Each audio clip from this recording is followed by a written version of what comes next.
out of your system now. It's all right. Shut down. Restart. We haven't gotten to the point of Charlie that's kind Baker of a big wants space. someone to present on Wednesday night, same night as the commission on our Burlington project. 6 p.m. to 6:30. Allowed to leave bikes and lock them up to existing infrastructure. What do you say? Have to be at a The board would be interested in getting an update on some detail on the projects and maybe other, maybe Parkway. I did hear from Susan, happy to fill in. You can also check with more. And then what if the one I was noticing on the bikes, if there's, let's say, I'm a big cyclist or something, Yeah. using these bikes. Yeah, we'll figure it out. All right, so I'll tell him yes. I'll copy. Yep, so with the e-bikes, But they're you're- Sure. limited. It'll give you a notification that you have X amount of miles left until this battery runs out. Hello. And so you know, Yes. it's going to run out without that up.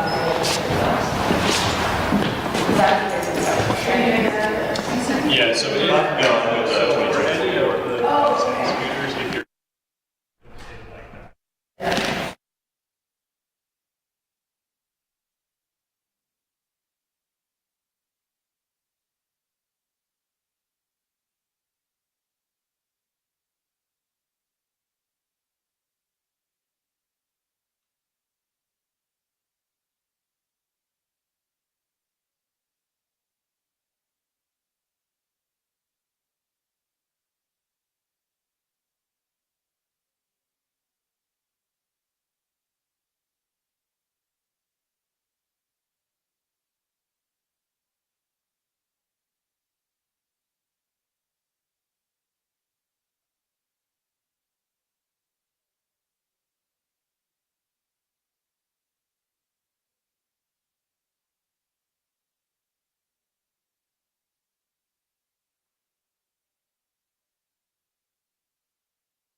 spring-like night. I am Chapin Spencer, Director of Public Works, and thank you for making it out tonight for our public forum on bike share and scooter share. So we are going to run a efficient meeting tonight and start with a presentation. We'll have a Q&A, then we'll answer questions and mingle in the back. There are some poster boards to engage with. The bathrooms, should people need those, they're downstairs on the first floor. And with no further ado, I'd like to invite Mayor Murrow Weinberger up to say a few words before we get started. Thank you, Mayor.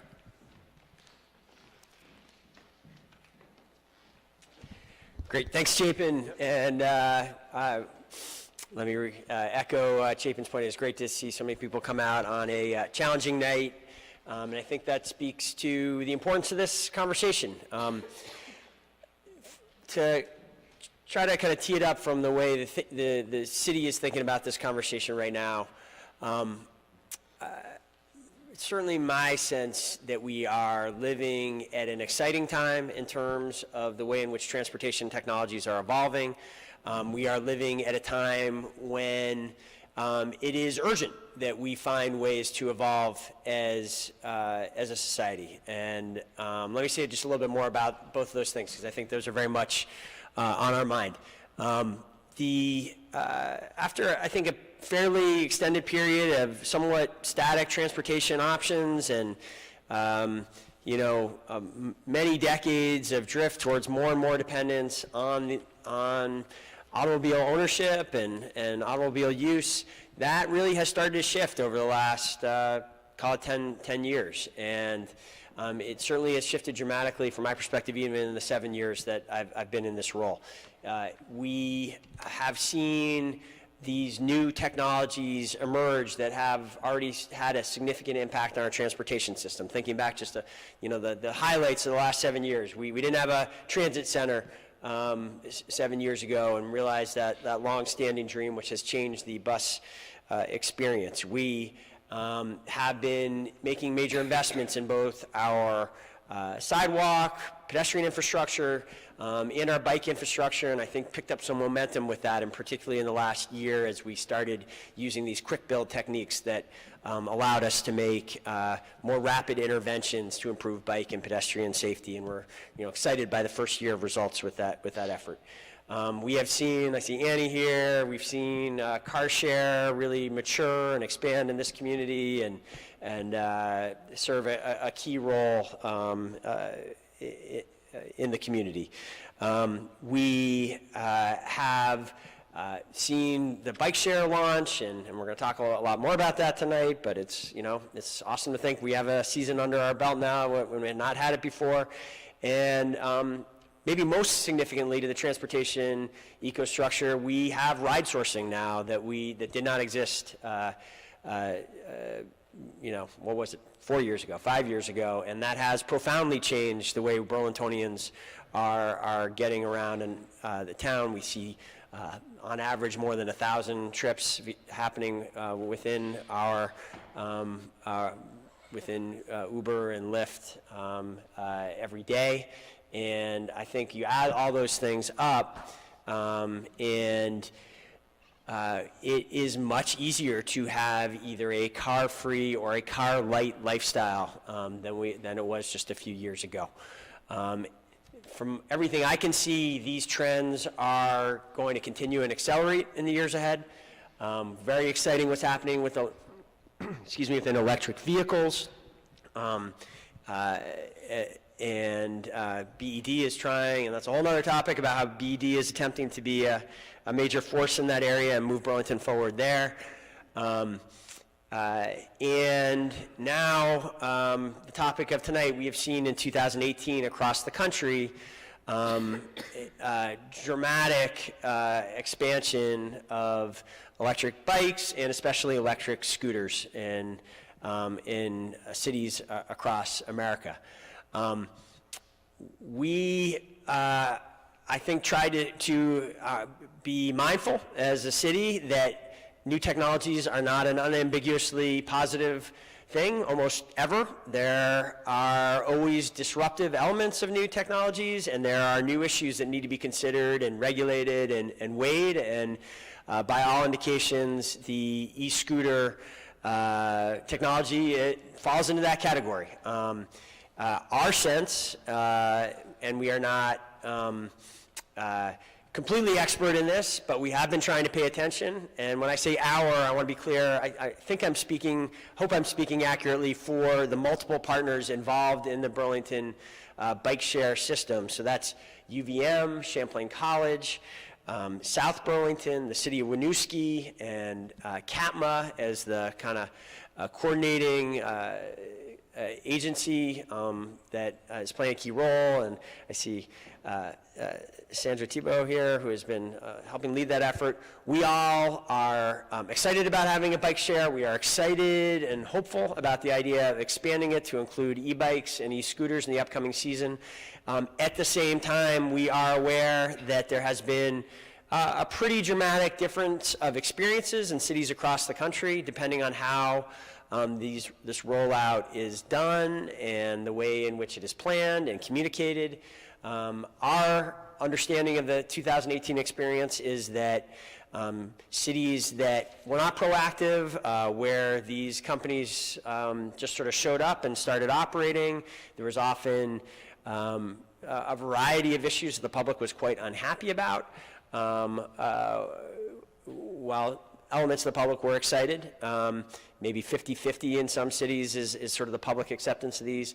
Cities that were more proactive, did better planning, maybe had more rules about where this equipment could be stored, the way in which they could be operated.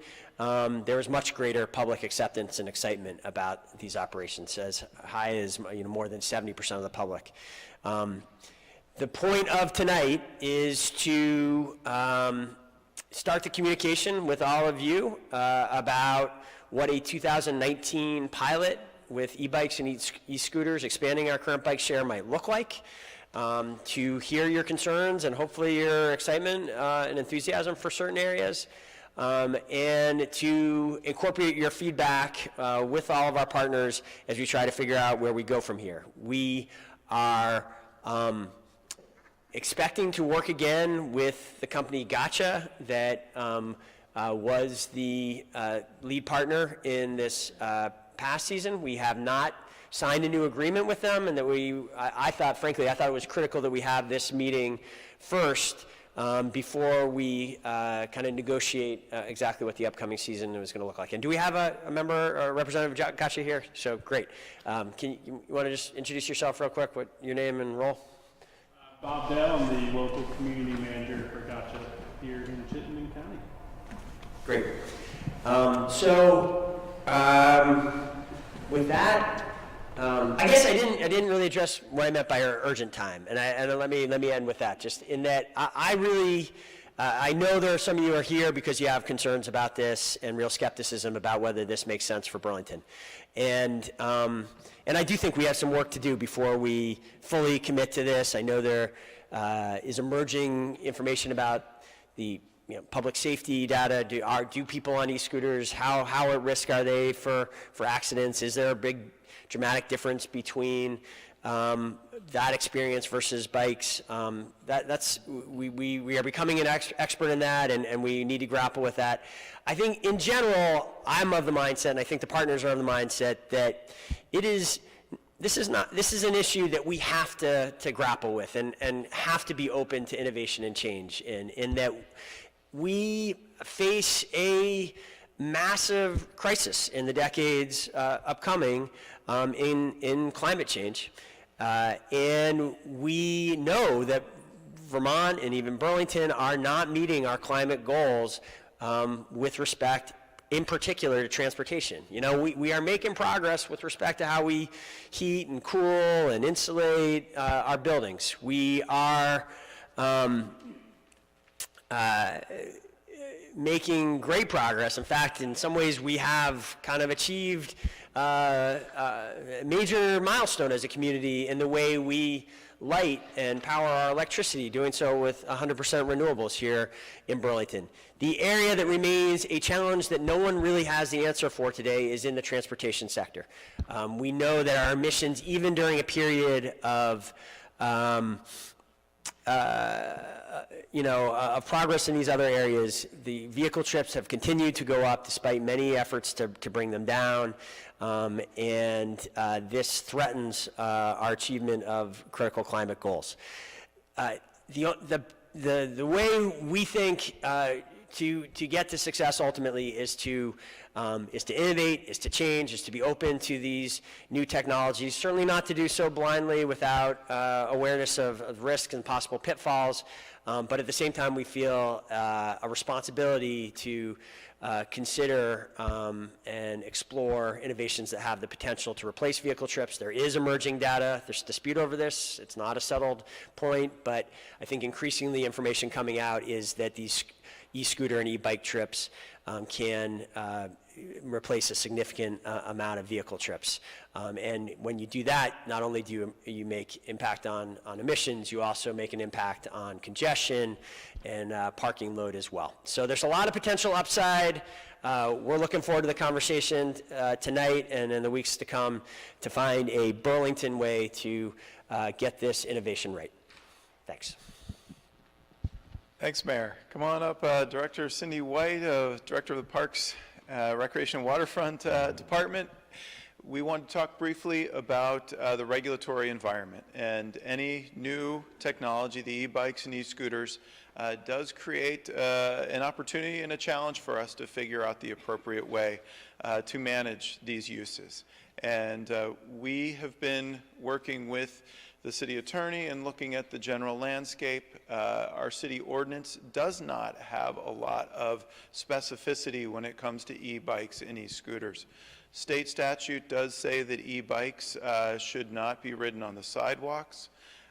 E-scooters are even less clarified in city ordinance and state statute, and this is an area we want to hear from you and understand how best to manage it.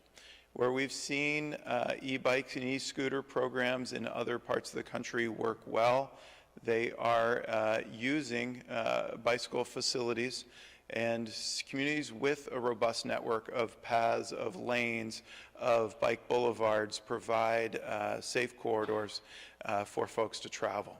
So we will be looking with the RPC, the Regional Planning Commission, has a consultant on board to work with us on what city ordinance and what state statute may need to be adjusted to best regulate this use so that it works for our communities. Cindy, anything to add on the bike path side? No, that's pretty much it. So that's how Parks and Rec gets involved, is that we obviously aren't on the streets, but we have our beautiful Burlington Greenway. So this is something that we have started tackling at the Parks Commission level as far as the e-bikes, and now we have the e-scooters coming on. So it's an exciting time, but we're, the great part is we're all working together to try to see if we can figure this out and make Burlington a great place. I always say to live, work, and play. The play part being important. I'd like to invite up Sandy Tebow to give a brief overview of how our Greenride bike share program worked last year. Sandy is the director of the Chittenden Area Transportation Management Association. Thanks, Chapin. Thanks, Mayor. Sandy Tebow, Executive Director of CATMA, as Chapin introduced me. And I just wanted to talk really briefly about CATMA's role in this process. So back in 2016, we joined with the University of Vermont and Champlain College and the RPC and went through a formal procurement process with a formal RFP, received several vendors that submitted proposals for the system. And after much review and discussion, we selected the Gotcha Group as the vendor for the current bike share system. And that was implemented in April 2018 with 105 bikes at 17 stations. So I think, as the mayor said, it's been great to have this foundation to learn from and build upon. A little bit about CATMA, so some of you, I see some familiar faces.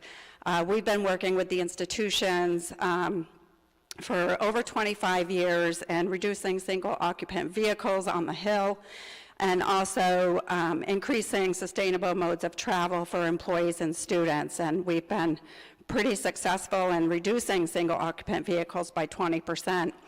And the way we do that is through a variety of incentives and programs, services and education. In 2015, we expanded our service area within Chittenden County, which meant that we opened up membership to businesses and developers in Chittenden County. And I say that because CATMA is holding the contract with the bike share vendor right now. It makes sense as a nonprofit regional agency to do so. So did I cover everything? I think I'll look to Bob to share some of the report and statistics from year one. Thank you.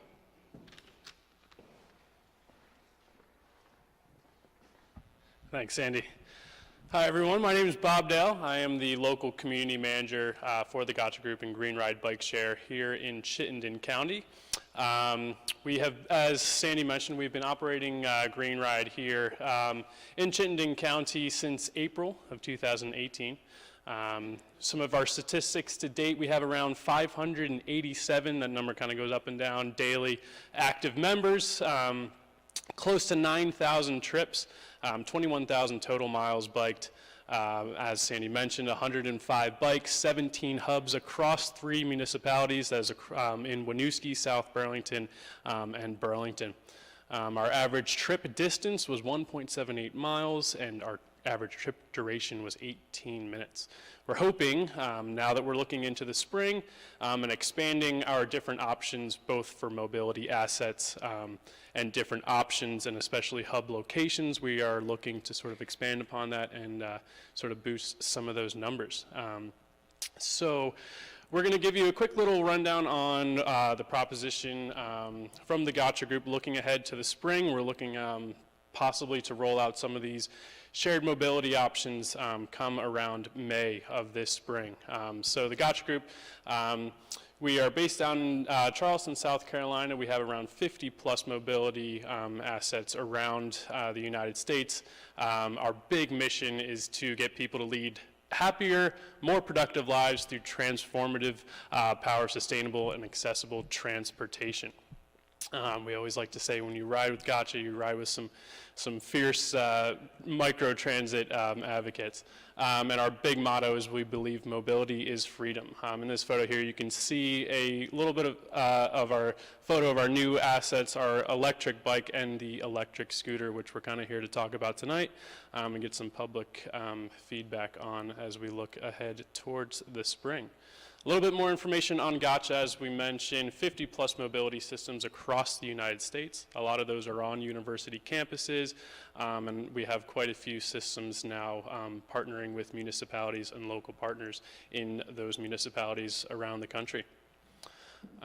So with the new transforming landscape of transportation and mobility options around the country, a lot of bike share systems in both municipalities and university campuses are looking to go towards electrified fleets. Here with Gotcha, we have now our electric e-bikes, electric scooters, and we also operate electric ride-share vehicles throughout the country as well. A little bit of an overview of our e-bike. It is a 100% e-assist bike.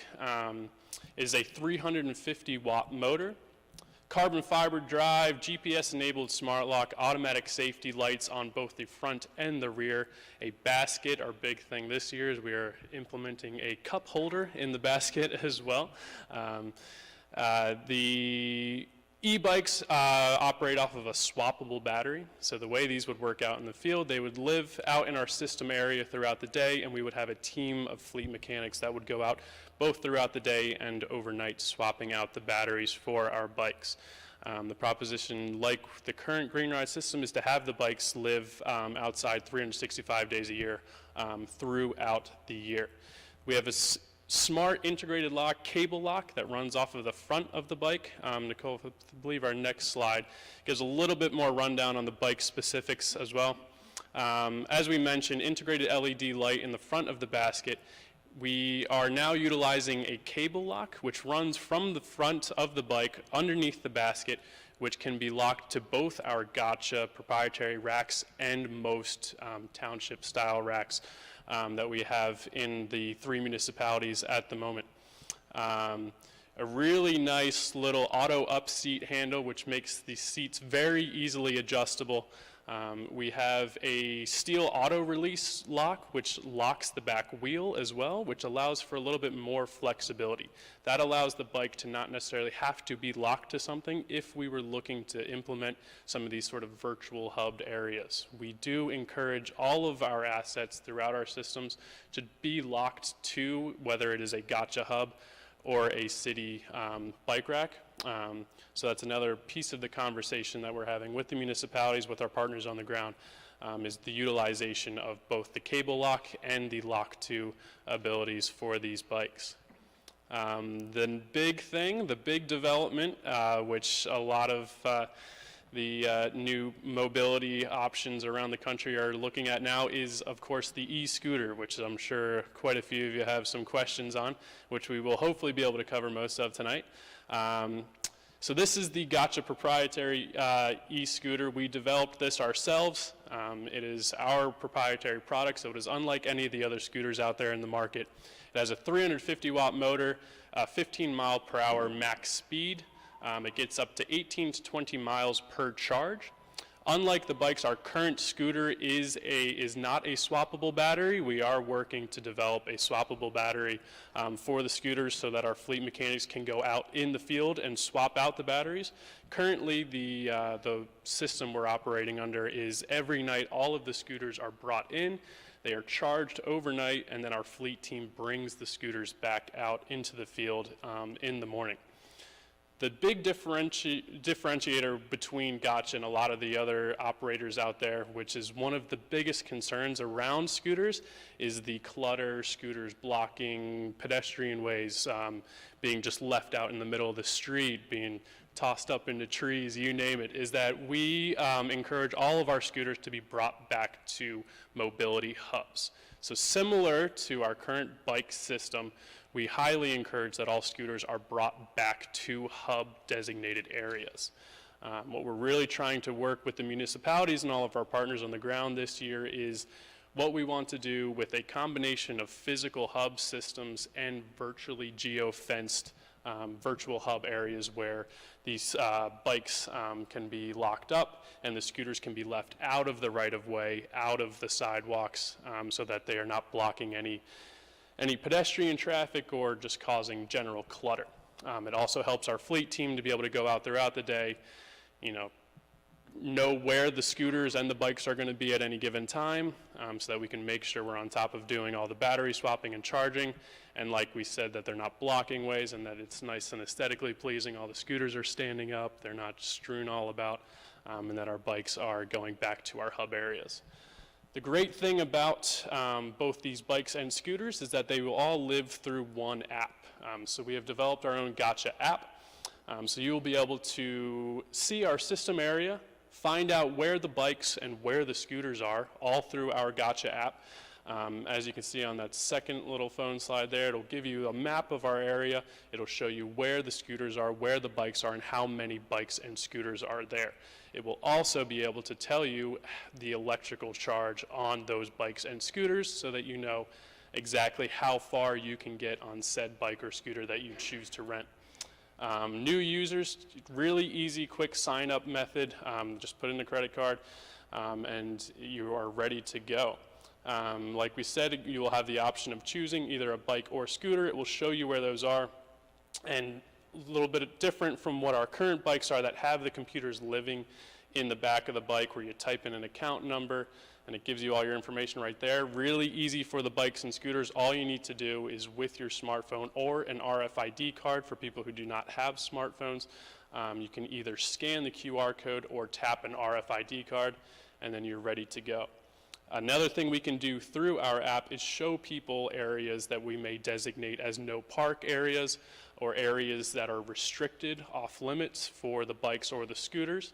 We can geofence specific areas for both bikes and scooters. If we decide that we do not want to enable bikes or scooters in those areas, it will give users a warning on their phone, and it will also disengage the motors on both the bikes and the scooters, and then encourage the riders to return to areas that we designate with the municipalities as our system areas. So as we have the continued conversations with the municipalities about where these scooters and bikes can live, that is another thing that we can do right through our app, is make sure that riders are first educated on the rules. That's another great thing with our app as well. As users are signing up and as they're going to rent one of these assets, there will be a lot of educational pieces that they can go through to see whether or not they're allowed to ride on the sidewalks. And again, one of the biggest things is where exactly we want to allow all of these assets. At the end of the ride, all you do is you lock up your bike, leave your scooter in one of these virtual hub mobility areas, and then you can give us a rating on how we did. It will give you your statistics, how far you went, how much you were charged. One of the big things that we are really looking to do with both the bikes and scooters this year, a little bit of a change, is in our pricing model. We have one of the biggest concerns of any kind of bike share, and especially the scooter share programs, is impacts on local shop business. We've had a few meetings with some of the local shops. We are really looking to sort of continue these conversations, especially as we continue our tool study with the Chittenden County Regional Planning Commission on some better ways to partner with the bike shops. One of the big things that we're doing this year is changing our pricing model to a per minute fee for all of these assets, which will really encourage riders to utilize this as sort of a short ride, first and last mile transportation option, as opposed to going out for a 4 or 5 hour ride out on the bike path. So going to a per minute charge, we're really trying to make this more of a transportation option, first and last mile, hour or less style rides.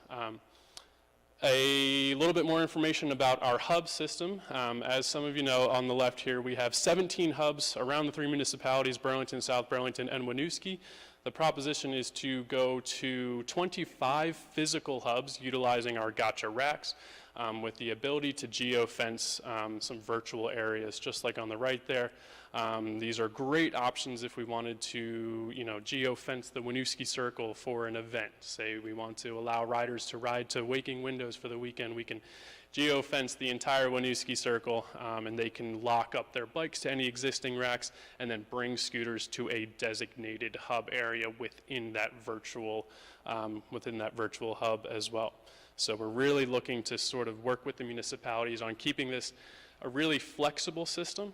We're trying to figure out exactly what balance we want to strike between physical and virtual hubs, which is sort of something that's kind of a rarity in the bike share world out there right now. Is gotchas, we are really dedicated on working with municipalities and cities after they've had their conversations to really try and cater all of our systems specifically to what areas we are in. As you can see, that photo on the bottom right there, that is what we are currently using down in Fort Lauderdale, Florida. Unlike some of the other scooter share operators that are out there that just allow you to leave the scooters wherever you please, you could park it in the middle of the sidewalk, you could park it in the middle of the street if you're really pleased. We really encourage all riders to bring back the scooters and the bikes back to our hubs. And again, you are penalized if you do not bring scooters or do not bring the bikes back to either a virtually geofenced or a physical hub area. And like we said, it's kind of an ongoing conversation with the municipalities on what we want to find for a balance of physical and virtual hubs. So thank you, and I think we're going to hand it back to Chapin. There we go. Great. Thanks, Bob. Is Brian Davis here? I don't think so. Brian couldn't make it. Elaine Churchill is here from the Regional Planning Commission, and thanks to their support, They've helped us fund a study to look at suggestions on stations and also looking at the regulatory environment that we discussed earlier. There will be an opportunity, there's option back in the room to put your green dot where you would like to see a hub. There's also going to be a wiki map online soon, and then suggestions here about how to regulate and educate will be brought forward, and thanks to the RPC for having that consultant help out. So we're here in terms of what's next. You can see right up here we're going to continue negotiating with Gotcha, see if we can come to an acceptable agreement for both parties, amend ordinances as needed, and the goal would be to get up and running by summer. So with that, we want to hear your thoughts. We do have CCTV here tonight, so if you could speak up with your question, I'll probably repeat it for the listening audience. We also have Facebook Live, is that correct? Great. So anybody can add a question via Facebook Live, and we will get to those questions later on as well if folks could not make it in the snow. So, questions? All right, let's go with Rick first, and then we'll head back. My first concern as someone who is the first shop that actually rented electric bikes in town was us. And my first concern with both of these programs is what effect they are going to have on our existing bicycle and e-bike rental system that we have out there. What I am very afraid of is that by bringing in these bikes and the electric bikes and scooters, maybe not so much the scooters, but the electric bikes and the bikes, if you don't regulate it properly, they will bring ruinous competition to existing bike shops and locomotion. Locomotion, a third of the budget, as you know, comes from the renting of bikes on the shop there. What the city, as I understand it, has done is they've given Gotcha the most prime spot in the entire city, which is the rack down the waterfront. And I think they give it for zero. For Segways, we pay 5% of our gross income to the city for the privilege of operating our Segways on the bike path. It seems to me that if you're going to level the playing field, okay, and you got somebody else that's renting bikes and e-bikes and other things, they should be paying a 5% fee to the city for that purpose as well. And they should not get the best spot in the city for free. Because we would love to have that spot. We'd love to have our e-bikes right there and rent them out. We rent them out all day long because everybody sees them right there. Okay. So, in my opinion, the hub on the waterfront should not exist. Okay. And the reason is that it gives an unfair advantage to this company, which is an out-of-state company, over the local bike shops. Okay. If you take a look at one of the problems we have is getting information from Gotcha. They will not share their information as to specifically what was done hub by hub. My understanding from a chart that I've seen is that almost half of all bicycle rentals came from one hub out of 17 last year. That was the waterfront. Okay? That means that is in direct competition with the other bike shops in town. That is not what this thing was organized to do. It was supposed to be organized to provide transportation from hub to hub within the city. So in my opinion, if half of your entire fleet is coming from one hub, and that's in the waterfront, this system is not working properly. If it is going to work properly, it has to do it without having income coming from the waterfront. It has to do it with the other hubs it has out there.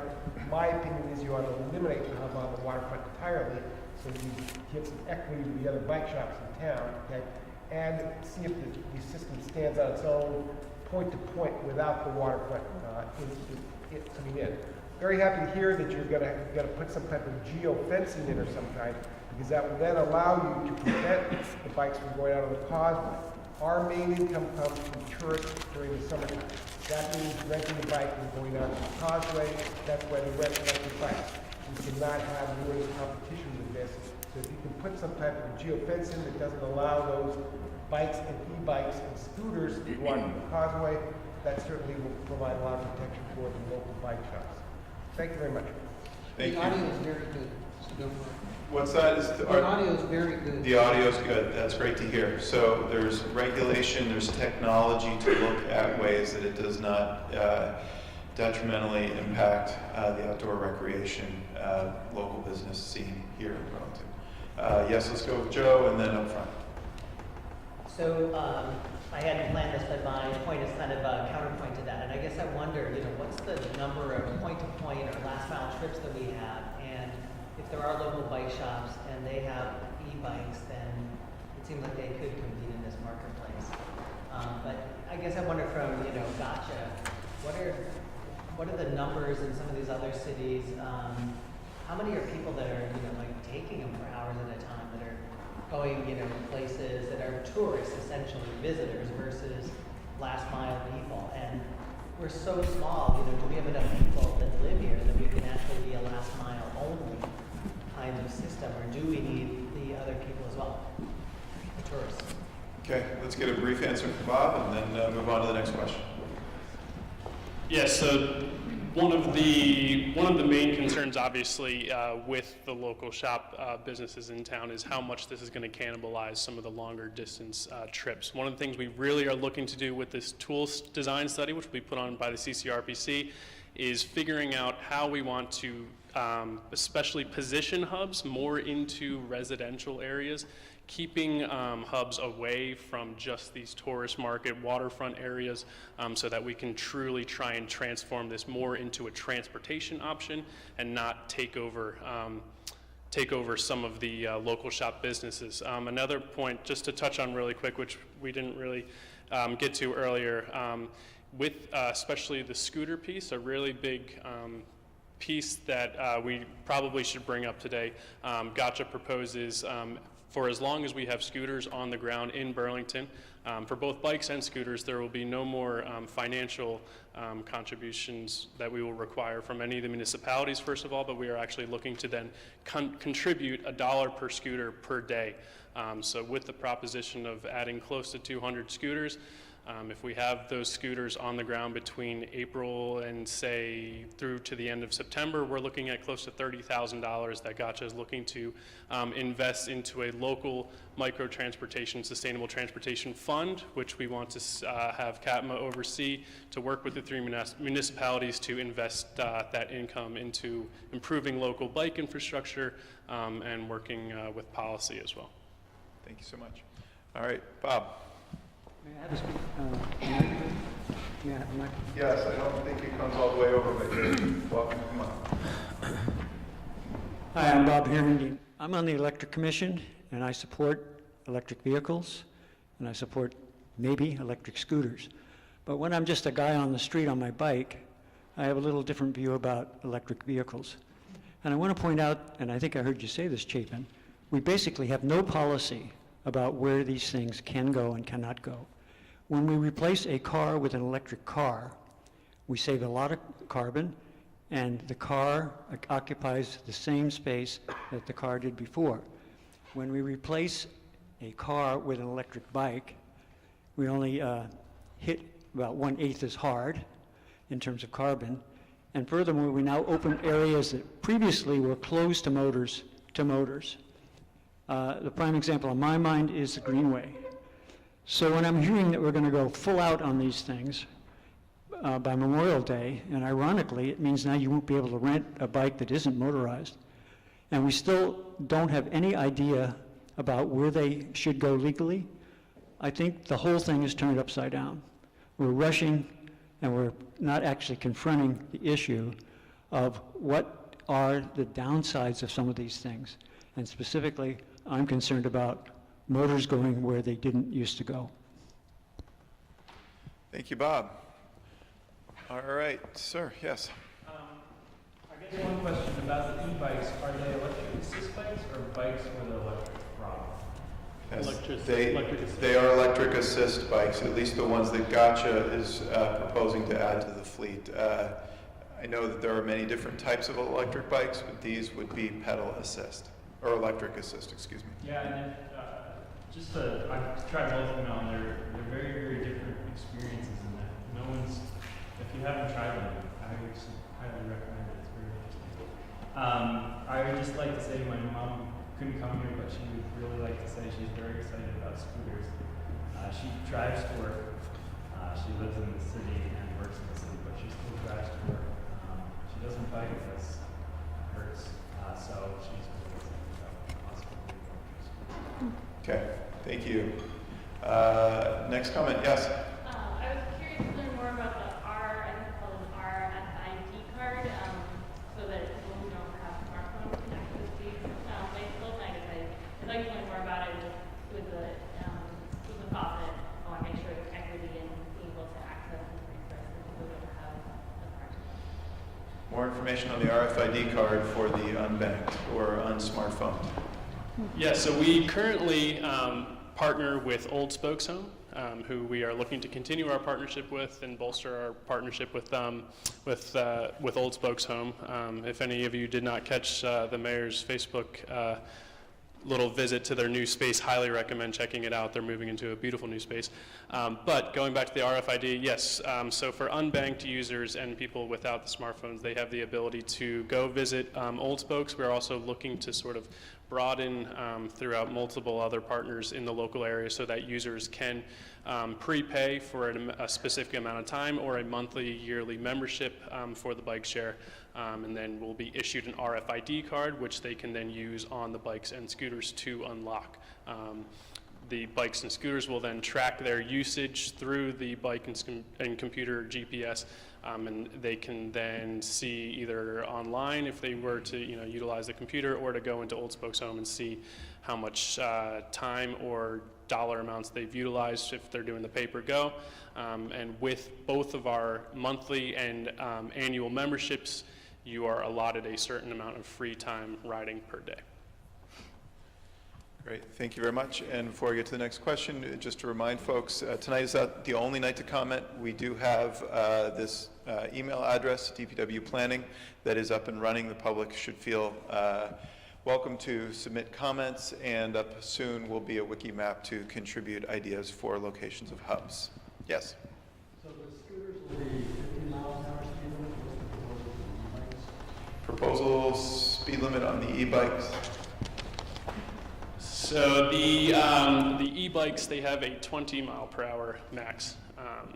Again, they are an e-assist, so with some of the hilly topography around here, we do kind of see this really revolutionizing the barriers for income for the biking. But again, with the bikes being a pedal power, putting a max speed that the bikes can reach is kind of interesting, because it really depends on the rider themselves. The motor itself will disengage once the bike reaches 20 miles per hour or over. We also, another point to point out, we have the ability to geofence areas in which we can control the speeds of both scooters and the bikes, and not just geofence, but govern these speeds at whatever we decide, any kind of maximum speeds for the bikes and scooters we decide on with the partners. Yeah, just follow. Because I do a lot of e-biking myself, 20 mile an hour limit. I think the Greenway, there is concerns on the Greenway. I think it's a valid concern, but we just talked about it. Speak up, please. Speak up. Yep. Yes, can't hear you. So the comment was looking at speed governing the use of the e-bikes on the waterfront greenway, at least in the congested portions of it. Right. We definitely want to have bikes that go 20 miles an hour, because it's a huge benefit when you're using bikes on streets along the automobiles, especially in the downtown sector, because now you're going to have a lot more people that are comfortable biking in the streets, and the more people biking in the streets, the safer it becomes, because everybody gets used to bikers in the streets. So I'm really excited about it. Okay, thank you. Glenn? Yes, I'd just like to know, what the Department of Public Works and the mayor and the city are thinking in terms of, the infrastructure in the city and accommodating another 200 motorized, e-scooters and e-bikes happening on the street, because I think there's going to be, potential conflict and competition. And, I think it's whatever you decide to do, it will be helping pedal bikes as well, but I'm just wondering what the plan is. Yeah, that's a great question about the infrastructure and how we build an infrastructure for an increasingly diverse set of pedal-powered, battery-powered mobility devices. The city has been expanding its infrastructure, both on-road and off-road. This year we have bike lane expansions planned for Lower Pine Street, and for Flynn Avenue, and a number of other communities, neighborhoods of the city. So we will be continuing the network. These technologies are intended to be used on road, and we want to develop a system where the users of the bike share and scooter share system are riding safely and appropriately on our traveled ways. As I think you may have even been on the commission at the time, at the Public Works Commission. We've lowered the speed limit to 25 miles an hour, except on a handful of streets. We're continuing to build out the neighborhood greenways. We have a couple new neighborhood greenways coming online this year. So it is a work in progress, but you know, it is a opportunity for us to have new users advocate for infrastructure that the city is interested in building. Yeah, here and then back over on the side. Hi, thanks. I have a number of different questions and concerns. So 200 new scooters are being proposed. How many bikes? So the original proposal that got you proposed to us was 200 bikes and 200 scooters. Okay. That hasn't been finalized, but it's a starting point. So I guess I'm also just confused, you know, this motto of the freedom of choice, but only all electric bikes, so no more pedal bikes, all electric assist bikes. I'm not sure what all these nice bikes, going to have all these nice bikes that we've had and how they've worked. So it feels like we're abandoning a program and bringing in a whole new program. So that's one question about the bikes, but I really do have a strong concern about the scooters and not having a lot of knowledge on the ground here about the scooters.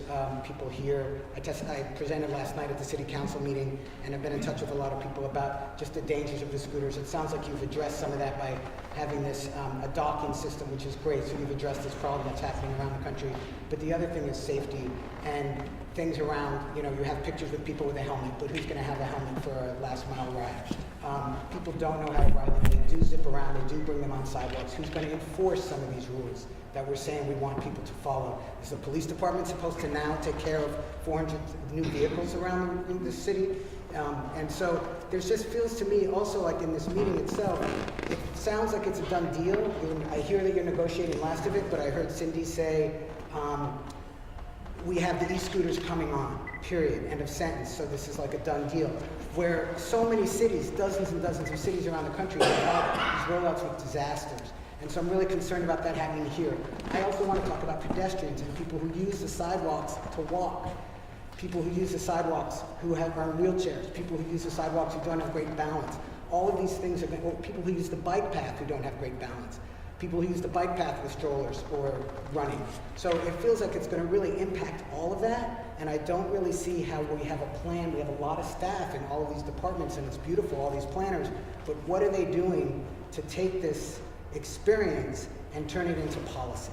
And how is even a meeting like this going to impact policy?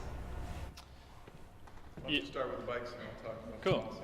Yeah, so to touch on the bike piece, yes, so it is essentially a complete overhaul of the current system, going from the 7-speed 105 bikes to a 200 bike, all e-assist.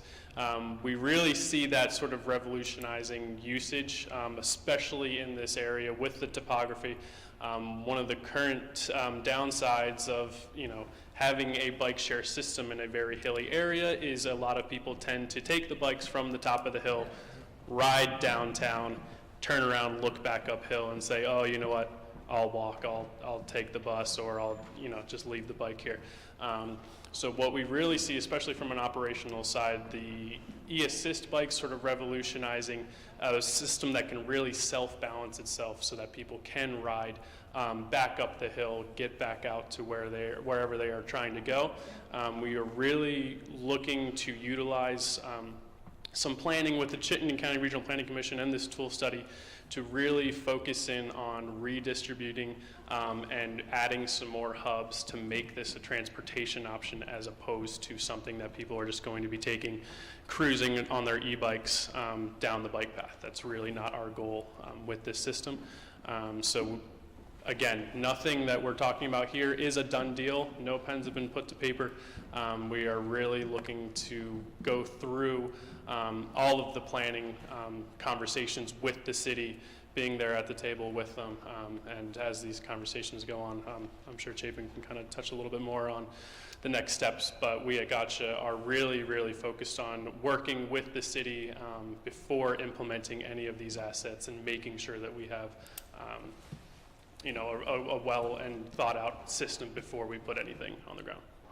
Great, thank you. I will just say, Bird Scooters wanted to come here last fall and launch, no cost to the city. We said, no, we need to wait. We need to go through a process. It was the mayor who said to us, we want to do a public forum and engage the public before we sign a contract so that we can understand how to move forward. It was the city of Burlington who asked the RPC for the money to do a study with Tool Design Group so that we could figure out how best to regulate this program. I don't disagree that there aren't risks. There are challenges, and we are learning. Last year's program was a limited launch. This year's program is going to be more challenging, and for that, we have asked for these additional resources. And we have also gone to Gotcha and said, Gotcha was interested in signing a multi-year contract. We said we want to do a 1 year with options to continue.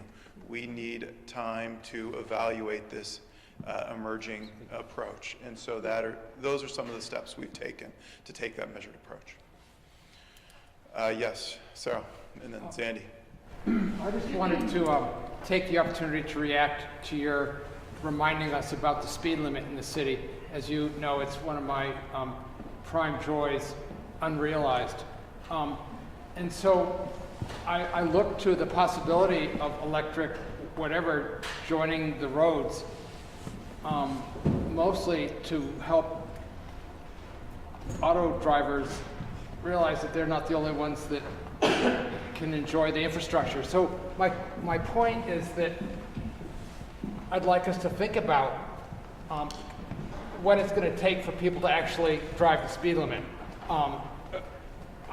I've come to the conclusion that people won't do it voluntarily. And I think if we took a poll here, and it's really limited population, that probably not more than 2 or 3 people would say, yeah, I conscientiously do not exceed the speed limit in town. So I worked with somebody in locomotion this week, stuffing bags to give appreciation for people that ride in the wintertime. And somebody there said, oh yeah, I put 6 miles an hour over the speed limit in South Burlington, so from 25 it's 31, because I don't want people in my rear. This is somebody who's worked volunteers for locomotion. I just know anybody I talk to, whether it's my wife or Joe, anybody, people really have a hard time following the speed limit. And so if we get more people on the road, I think it's going to be strategic to somehow deal with all the cars, whether it's DPW or the police or the school buses, whoever's driving, all of us really fail, from what I can see, to come close to observing the speed limit. So I think that anything we can do to make that more of a reality, I don't know what it is, I'd encourage us to do so. Great. Before I turn to Sandy, I will say that one of the pieces that was recommended in the bike walk plan that was adopted 2 years ago was a Vision Zero platform, which is 0 fatalities and 0 serious injuries on the roadways.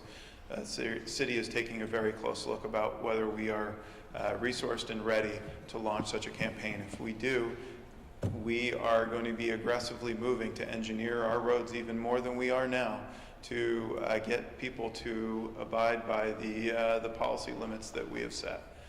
Yes, Andy. Question first, and then a comment. The question is your current thinking that the e-bikes and the e-scooters would be welcome on the bike path? Welcome on the bike path. I would say that that is a topic that's open for discussion. That's why we are here tonight. I think we have heard already some concerns about it. We've heard tonight some additional concerns about it, so we want to hear more input on that. One of the nice things is because of the technology, should we choose to regulate it on the bike path, we are able to speed govern the bikes and scooters to a point where either they would be very slow or they wouldn't be able to power at all. So it's in our hands to decide. Okay. Next. I think that we've talked about what is the value of pedaling a bike, and what is the value of using a power assist vehicle, and they are wicked fun and all that, and really get you there. I think that when I first was involved with the presentation, I read and heard that Gotcha's strategy involves tapping the tourist market.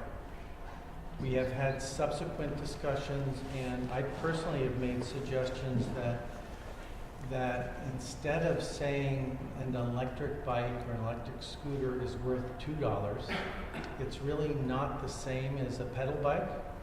But back to comment on your statement about pricing, I can join, as an out-of-towner, I can join at $15 a month and get 1 hour free riding, and the current up to 1 hour rate at Locomotion on the waterfront is $18.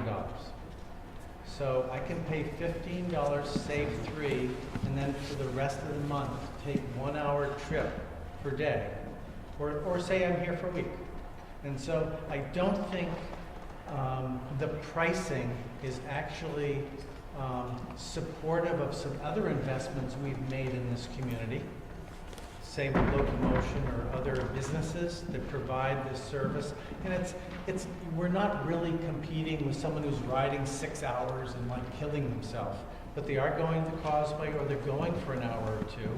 And I would encourage you in this community to think about what's the nature of the bike path in, half a mile beyond Moran, when I'm mixing kids with strollers, runners, bikers, my son and his friends on scooters, people who just stopped at Foam Brewery, grabbing the scooters, skaters, and that's inevitable.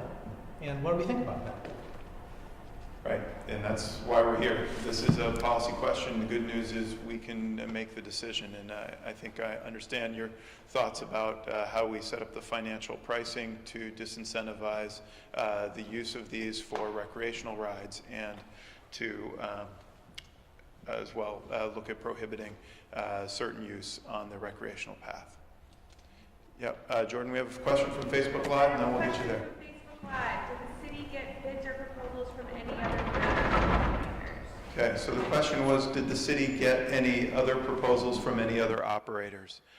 We are working in partnership with a number of other partners here, UVM, Champlain, CATMA, and Winooski in South Burlington. CATMA did do a competitive procurement last year for the 2018 Greenride program that was managed by Gotcha.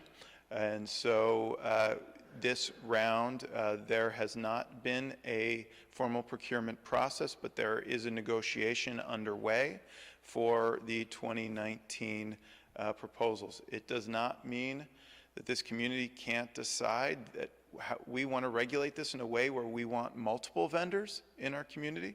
That is a choice we can make. There are pros and cons. With multiple vendors, you get choices. At the same time, you get additional companies with varying price points, with different management strategies, and it may be more difficult for our community to get the type of program we want. Those are choices. Yes, right here. Yeah, I was just wondering what you project the impact is. Like, I don't have a feel for how many car miles are driven per day. If you look at the scooter miles, you're talking potentially 4,000 scooter miles per day. So how big an impact would that have on the total car transportation? Good question. I'm not sure, but Bob, you're welcome to come up and give a short answer if you'd like, and then we are going to move to wrapping up so that we can have folks provide input in the back. Okay. The conversion we use at BED is that one electric car replaces one electric car, regular car. That's 10,000 miles. I'm doing it on a per car basis. One bike replaces 1/8 of a car because it's only used seasonally. It doesn't answer your question completely, but it compares the relative impact of an electric car and an electric bike. Okay, great. Thanks. Mary, and then JP, and then RJ. I have a couple of questions. One is this an all or nothing? Can we have e-bikes and not have scooters? if that's what we decided as a community, and keep regular bikes maybe. And then I'm interested in the maintenance part of it. You said maybe they would come around and collect all the scooters. What does that entail in terms of equipment, and what would that look like? Great. I'll answer the first question, which is it is in our right to decide we want to go with bikes, we want to go with scooters, we want to go with both. The city can regulate and allow operators to have hubs within our right-of-way under our encumbrance ordinance. So as to the others, I'll give it to Bob. Yeah, so to touch on the operational side of things, the way we foresee if we decide to go with both the bikes and the scooters, we would continue our relationship with Old Spokes Home, who does all of our rebalancing and battery swapping on our current bike system, to continue as our partners for our bike maintenance, as well as our bike battery swapping in the field. And then we would be hiring on a local team to help manage the scooter side of things. So what we use in other systems is at 11 p.m. our fleet mechanics go out, they collect all of the scooters out of the field, they are stored in a facility, charged overnight, and brought back out and redistributed out through our hub systems at 7 o'clock in the morning. We then have teams that are staffed throughout the day whose sole jobs are to go out and collect any scooters that may have been left outside of hubs or in the public right away to help make sure that we are keeping it a nice, tidy, and orderly system. Great. Thank you, JP. Okay, so there's I got a few things. So first off, I work at a bike shop. Our normal bike rentals were down last year. So I think, you can ask maybe Zandy, I think the same thing. And my question is that we didn't really see, we saw total trips, but we didn't see where each trips were coming from, which mostly what we saw was, when we saw diagrams, was 60% of all the trips were taken from Church Street or the waterfront. And that to me isn't like I thought this was supposed to be someone who is getting off the bus, getting into town. If they're already in town, you're not saving any carbon emissions because they've already driven here. Like, they're already here. They're gonna come, I think someone suggested, like, do we really need a last mile? Like, if they're already in town and they're going to the bike path, like, they were going to go there regardless. Do we need to get electric bikes on there or electric scooters and stuff like that? But we were down because if you look on Church Street, there's none of the water. The majority of all the bikes, percentage-wise, are mostly in those locations there, and they're less expensive. So that's, I first was under the impression that it was going to be more the old North End, the new North End, get the people to actually ride into these areas to do it. And that was kind of my big concern. Hey, how many trips did you get out of this hub in the old North End near Sandra Studios and stuff? Or how many did you get here? If it wasn't that many and they're all going straight to the waterfront, is it a success? Is it worth the actual dollars invested into it? So, I think it was like $400,000 of procurement of money, and that's if it's worth that much to get just people right down to the waterfront, I don't know if that's money well spent. Great. I'll answer that one. You're welcome to ask additional questions. The model of the bike share and scooter share is changing dramatically. Last year, the city of Burlington did contribute $40,000 to last year's pilot. This year, the model has changed so quickly among the whole industry that we've gone to a place where, as Bob pointed out, they're looking for no municipal contribution and actually proposing to share some of the revenue with the municipalities on building out the bike and pedestrian infrastructure. I share some of your concerns, JP, and Zandy and others, Rick, who have talked about the locations from this last year. I think we learned with a small fleet and few hubs, there weren't great opportunities for ride from hub to hub that met people's needs, and that too many of the trips, from my standpoint, were out and back trips from a particular hub. This venture for me is about mobility, and that is why we're proposing a larger fleet, why we're proposing many more hubs, And I am very open to hearing the public's interest about where they do want hubs and where they don't want hubs. And that is very much an open conversation, which is why you're here. Any follow-up? I'll get you, maybe a little bit. Great. There was one more behind you, Annie, I believe. Oh, yes. RJ, sorry. I also have a bunch, but I'll try to pick one. We really need to do ride tests before the rollout. One of the big problems with last year's rollout, I'm a fairly active user of the bike share, even though I have my own bike and ride it a lot too, was that it wasn't geared properly. Like, you try to get up any of the hills in town, I'm an everyday rider, fairly young person, and it was tough. Like, I would take a break halfway up Maple Street. So you need to test with a wide variety of riders before deploying the equipment. And I do worry about the scooters being able to get up the hill and balance and being able, maybe it's just because I haven't got a lot of personal experience on scooters, but that seems kind of dicey. So yeah, ride testing. My thoughts on some of the concerns that have been brought up, bikes are bikes. Like, even if they're e-bikes, like, they're still bikes, you use them the same way, like, you're still going the same places. And we should pretty much treat them the same. Like, don't allow them on the sidewalks in the CBD, scooters either. But outside of there, like, a lot of times sidewalks are essentially empty, and it's not really a problem to ride your bike on the sidewalk. And, we shouldn't, I think we should just apply the same inter-fire district rule to scooters and call it a day. Okay, thanks for that input. I appreciate that. Annie, and then Aaron. Thanks.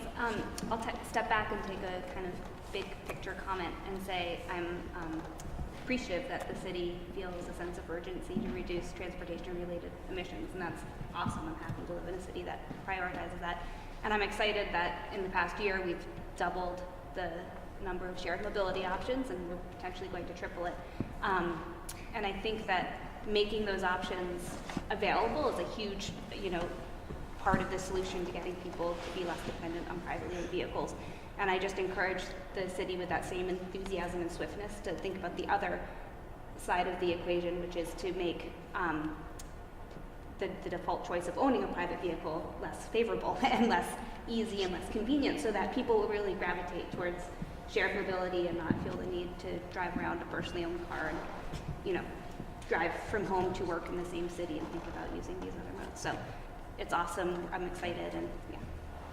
Great, thank you. And I'll take two more, and then let's head out back for Mingle and Dots. Is the data that's generated by this system, like what hubs are getting used, how many miles per bike, how many trips per bike, etc., is that going to be publicly available, or is that Gotcha's data? Right, so that can be negotiated as part of the contract. And so this is why we're here. And it sounds like, from what I'm hearing from you and others, that it should be public. So, as whether or not the data on ridership and where the bikes are taken and scooters taken, whether the data is publicly accessible. That's a must. We've been asking for over a year for that information. We did not get it. Okay, they will not give it to us hub by hub.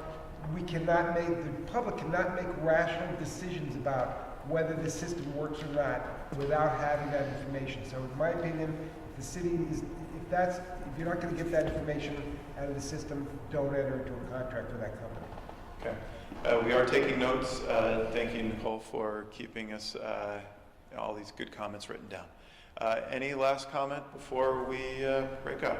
I just wonder how decision-making is actually going to happen. You said this is open for discussion, and we're going to talk about it, but how is decision-making actually going to be happening, and who's going to be responsible for that? Great. I will ask Sandy to come on up. CATMA helped organize this effort last year. The city has asked to be part of the organizing committee between UVM and Champlain and CATMA and the three municipalities, so that we can be an active player. But in any partnership, it's going to be a team decision. Exactly. I would just add, too, when we initially signed our agreement with Gotcha, it was a three-phased project. So we had agreed to launch with 105 bikes with the intention right from the beginning to expand into phase 2 and phase 3 based on the experience and the data that we acquired. So I would just mention that. And also echoing Chapin's point about forming a advisory committee, CATMA really facilitating that group and having the municipalities, the university, the college, the RPC, some key stakeholders on that committee to make decisions. Great, so please send us comments via email. The goal here for us is to be getting a vendor under contract.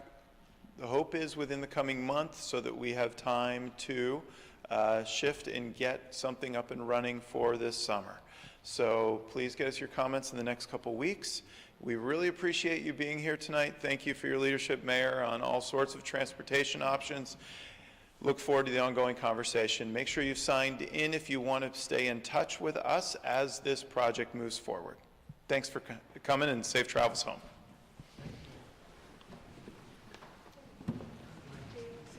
Yeah.